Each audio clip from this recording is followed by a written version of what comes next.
और कबीर साहब कहते थे कि एक समय ऐसा आएगा जब सारे पंथ 12 के 12 पंथ, यानी 12 पंथ का मतलब है जितना भी ज्ञान इस दुनिया में, वो सब एक पंथ के नीचे, यानी एक झंडे के नीचे आ जाएंगे। इसी को बोला कि आए एक ही बाट से, उतरे एक ही घाट, बीच में दुविधा पड़ गई, हो गए 12 बाट। यानी जितना भी ज्ञान है, मंत्र ज्ञान, तंत्र ज्ञान, जंत्र ज्ञान, देवी देवता के ज्ञान, पत्थर पूजा का ज्ञान, कुछ भी है, ये सब 12 पंथों में ही शामिल हो जाते हैं।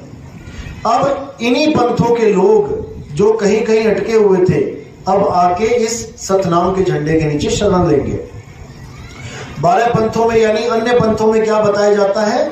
जाप, अजपा और अनहद की भक्ति करवाई जाती है। किसी भी गुरु से आप जाके नाम दीक्षा ले लो, या तो आपको मंत्र दे देंगे जपने के लिए, कोई भी मंत्र दे देंगे, राम राम, कबीर कबीर, वाहिगुरु वाहिगुरु, अल्लाहु अकबर, कुछ भी दे दिया, वो सब जाप कहलाते हैं। तो प्रथम गुरु ऐसे मिलेंगे जो जाप देंगे, उसके बाद जो गुरु मिलेंगे वो अजप्पा देंगे, वो जाप नहीं देंगे आपको, मुंह से जपने के लिए नहीं बोलेंगे, वो कहेंगे श्वासों में जपो, सोहं करो और सारी उम्र सोहं करते रहो।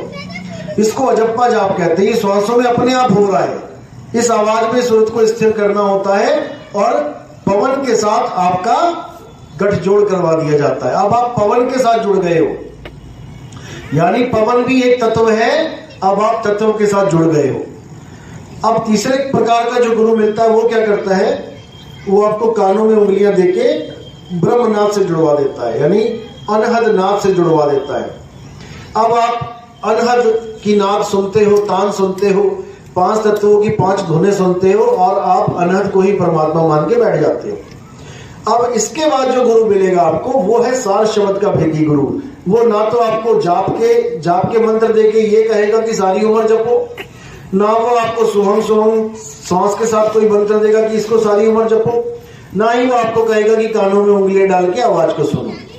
वो आपको निर्बंध नाम देगा, देही से परे नाम देगा, शरीरों से उस नाम का कोई लेना देना नहीं है, ना वो जाप है, ना अजप्पा है, ना अनहद है। इसके लिए साहिब ने बोला जाप मरे, अजपा मरे, अनहद भी मर जाए और सूरत समाये शब्द में वाको काल ना खाए। जब तुम्हारी सूरत शब्द को पकड़ेगी तब समझो कि अब तुम्हें काल नहीं खा पाएगा, क्योंकि काल ऐसा कोई मंत्र नहीं है जो काल उस मंत्र से डरता है, क्योंकि सारे मंत्र काल के हैं। जितने भी नाम लिखने पढ़ने में जितने भी इंसान ने नाम बनाए हैं, ये सब मनमुखी नाम है, मन के द्वारा बनाए गए। इंसान ने पढ़ना लिखना सीखा, अक्षरों की खोज करी, अपने मन से नाम बनाता चला गया, दुनिया भर के नाम रख लिए। ये सब 52 अक्षर कहलाते हैं। तो कबीर साहब ने इसका पूरा खंडन किया कि 52 अक्षर लोक तरह सब कुछ इन्हीं माही, ये अक्षर खिर जाएंगे, वो अक्षर इनमें नहीं। कि जितने तुम नाम जप रहे हो ये खिर जाएंगे एक दिन, ये तुम्हारे शरीर के साथ ही खत्म हो जाएंगे, लेकिन वो अक्षर इनमें नहीं। वो अक्षर मतलब आत्म स्वरूप, वो आत्मा, अक्षर, अविनाशी आत्मा इन 52 अक्षरों में नहीं है, उसकी खोज करनी है। फिर साहब ने बोला कि जितने मंत्र गुरु देते हैं क्या है ये? अरे 52 अक्षर जीव आधारा, आदि अक्षर जीभ्या से न्यारा, और वाही को सत सिमरण कहिए, सिमर सिमर नर उतरो पारा। जप जप के उतरो पारा नहीं बोला, जप का तो खंडन किया कबीर साहब ने। ना मैं जप में, ना मैं तप में, ना एकांत निवास में, अरे मोको कहां ढूंढे रे बंदे, मैं तो तेरे पास में, और खोजी हुए तुरंत मिल जाऊं एक पल की तलाश में। और कहे कबीर सुनो भाई साधो, मैं तो हूं विश्वास में। परमात्मा हमारे बहुत पास है, इतना पास कि उससे पास कोई है ही नहीं, लेकिन अज्ञानता में वो इतना दूर हो गया है कि हम समझ ही नहीं पा रहे कि उसको मिले कैसे।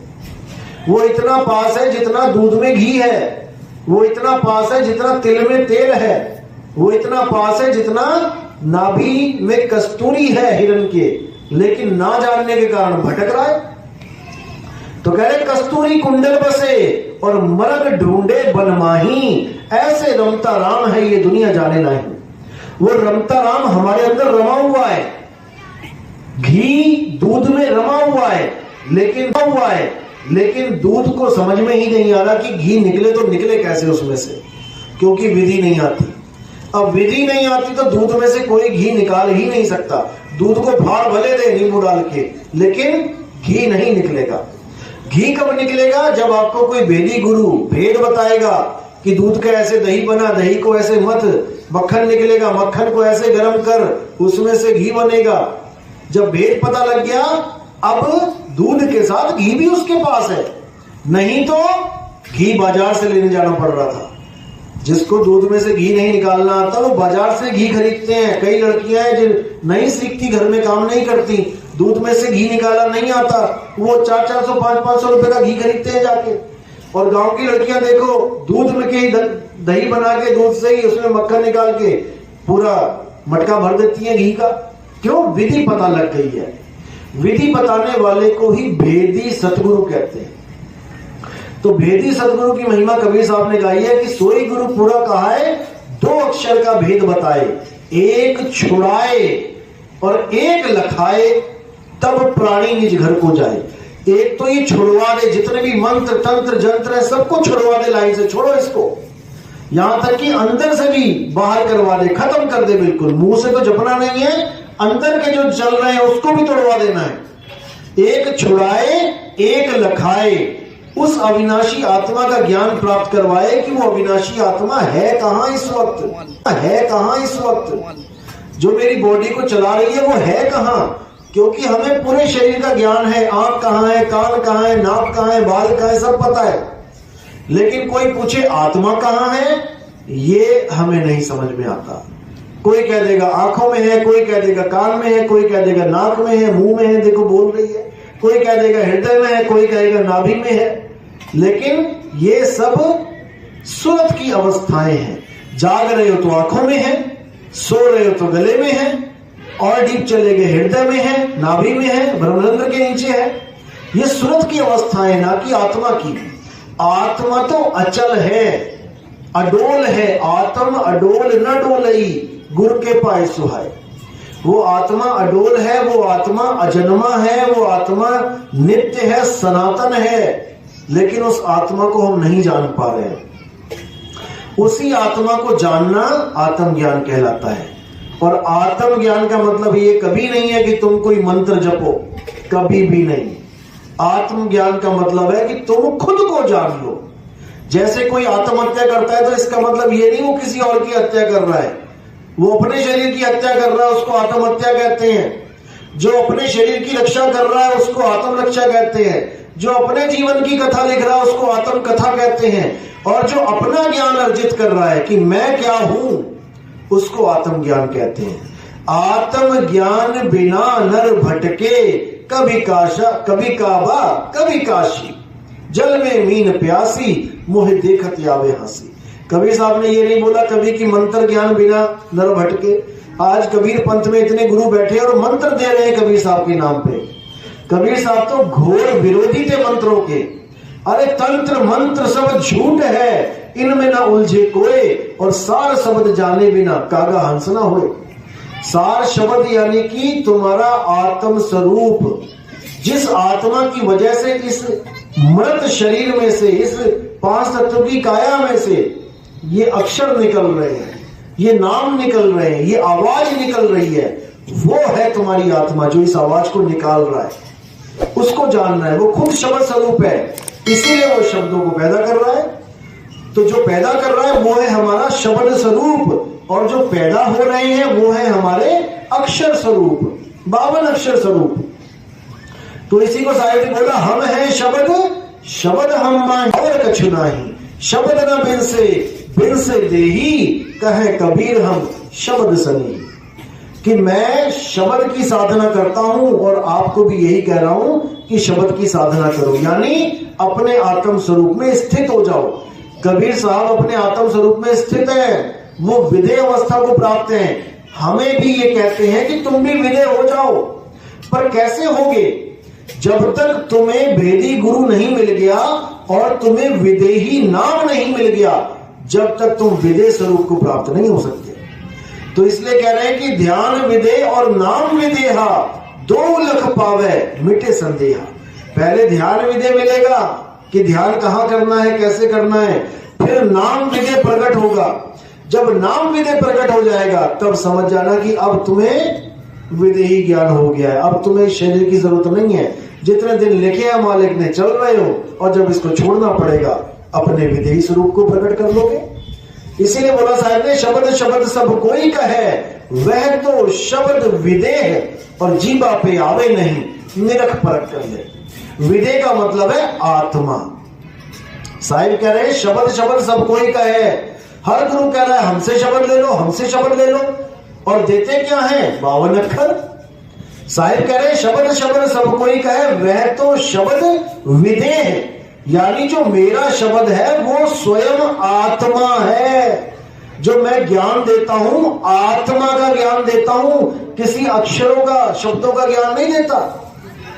तो कह रहे शब्द शब्द सब कोई कहे, वह तो शब्द विदेह, यानी वो शब्द आत्मा स्वयं, और जीवा पे आवे नहीं, निरख परख कर ले।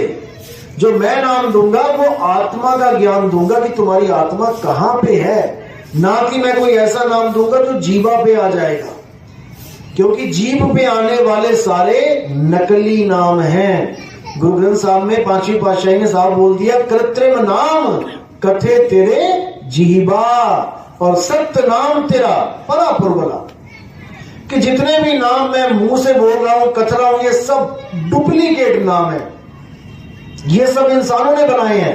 हिंदुस्तान में हिंदी के नाम बना दिए, पाकिस्तान में अरब देश में चले जाओ अरबी के नाम बना दिए, आप इंग्लैंड में चले जाओ अंग्रेजी के नाम बना दिए, आप जापान में चले जाओ जापानी के नाम, दुनिया भर की भाषाओं के नाम बना दिए। लेकिन किसने बनाई है? आदमी ने। लेकिन किसने बनाई है? आदमी ने बनाई है। अब खुद ही नाम बना के खुद ही जप रहा है, कैसे मुक्ति होगी? कभी नहीं होगी। खुद ही 52 अक्षर बना दिए, का खा गा घा चा छा जा पा फा बा, अब उसमें से जोड़ जोड़ के नाम बना रहा है दुनिया भर के। या रा ला वा में से रा उठा लिया, आ का डंडा लगा दिया, हो गया रा, पा फा बा भा मा में से मां उठा लिया, हो गया राम। कहां से लाए ये नाम? इन्हीं 52 अक्षरों में से। अब का खा गा में से का उठा लिया, क बा उठा के ई की मात्रा लगा दी बी, और यारा में से रा उठा लिया कबीर। कहां से लाए ये नाम? उन्हीं 52 अक्षरों से।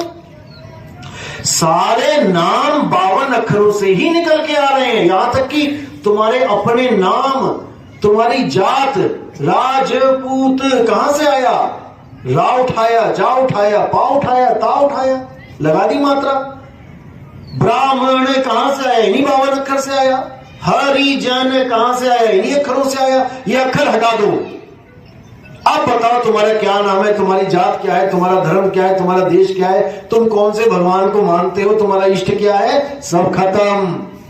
केवल एक 52 अक्षर का कैलेंडर हटाने से सारे नाम खत्म दुनिया के। इसीलिए साहिब ने गुरु ग्रंथ साहब में बोला, 52 अक्षर जोड़े आन, और सके न अक्षर एक पहचान। उस एक अक्षर को पहचानना था, उस एक आत्मा को जानना था, लेकिन पकड़ के क्या बैठ गए? आत्मा के द्वारा पैदा किए हुए नाम, दुनिया भर के नाम है। उसके बाद खुद ही नाम बना के खुद ही झगड़ा कर रहे हैं। राम बड़ा, अल्लाह बड़ा, वाहेगुरु बड़ा, कहां से आए ये नाम? उसी में से निकाल निकाल के नाम बना लिए अपने अपने। जैसे पानी एक है, लेकिन उसके नाम क्या है? जल, वाटर, नीर, तोय। अब कहां से आए सारे नाम? उन 52 अक्षरों में से। नहीं तो कुत्ते ने आज तक, बिल्ली ने आज तक, किसी गाय भैंस ने आज तक ये सोच के पानी नहीं पिया कि इसको पानी कहते हैं। चिड़िया को प्यास लगी, कभी नहीं सोचेगी कि मैं पानी पीऊं कि जल पीऊं कि वाटर पीऊं। जहां उसने तालाब देखा होगा, पानी देखा होगा, अपने आप वहां पहुंच जाएगी। क्योंकि जानवर वस्तु की परख करते हैं, नामों की नहीं। केवल इंसान नामों के चक्कर में पड़ा है। एक ही पानी के, जल के सारे नाम बना के बैठ गए, पर खुद ही झगड़ा कर रहा है। नहीं, जल से गला गीला होता है, नहीं तू झूठा है, वाटर से गला गीला होता है।